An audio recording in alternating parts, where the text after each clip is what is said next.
Ang susunod na programa ay rated PG. Ito ay nangangailangan ng patnubay at gabay ng magulang para sa mga batang manonood.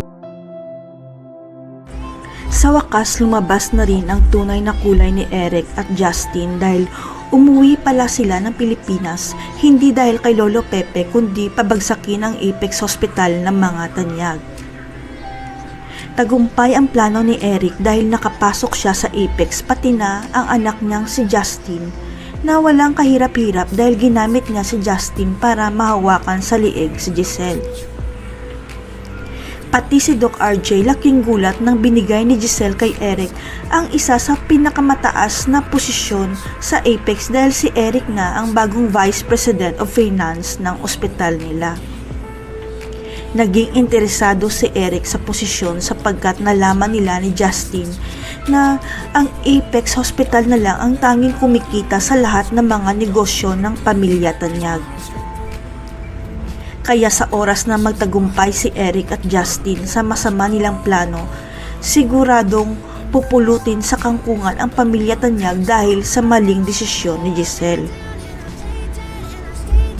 Ang hindi alam ni Giselle at Doc RJ, binibilog lang ni Eric at Justin ang mga ulo nila sapagkat hindi pala tunay na tanyag si Justin at si Eric ang may utak ng lahat.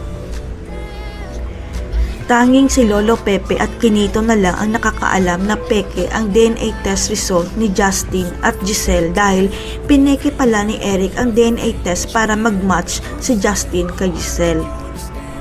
Sa kasamaang palad na sa ICU pa si Lolo Pepe at hindi pa niya mabubunyag kay Giselle na hindi niya pala tunay na anak at kadugo ang ipinakilala sa kanya ng ex niyang si Eric. Ang hindi alam ng lahat, si Justin pala ay anak ni Eric sa ibang babae sapagkat ang tunay nila na anak ni Giselle ay lalaki at hindi niya alam kung saan na ang anak nila.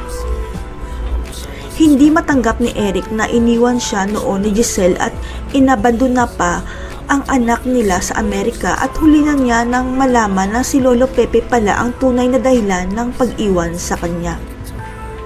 Nawala na nga sa Apex si Moira pero may bago namang kalaban ang pamilya Tanyag at mas malala pa sila kay Moira dahil hawak nila sa leeg si Giselle dahil kay Justin. Pero hindi magtatagumpay ang kasamaan dahil magigising na si Lolo Pepe sa ICU at babalik na ng Pilipinas si Kinito para ilantad ang kasamaan ni Eric at ni Justin. Sa pag-alis ni Doc RJ at Annalyn papuntang Japan, tanging si Giselle ang may iwan sa Apex at biglang tumigil ang kanyang mundo nang buksan ni Lolo Pepe ang kanyang mga mata.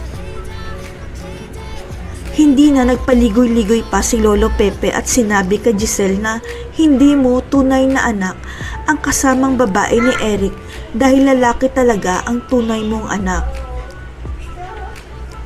Ang hindi alam ni Justin at Eric, naririnig ni Lolo Pepe ang mga taong bumibisita sa kanya sa ICU kaya nalaman niyang nasa Pilipinas pala ang peke niyang apo na si Justin. Magtagumpay kaya si Eric at Justin sa plano nilang pabagsakin ang Apex. Si Giselle kaya mismo ang magpapalayas kay Justin dahil bistado na ang plano nila. Abangan.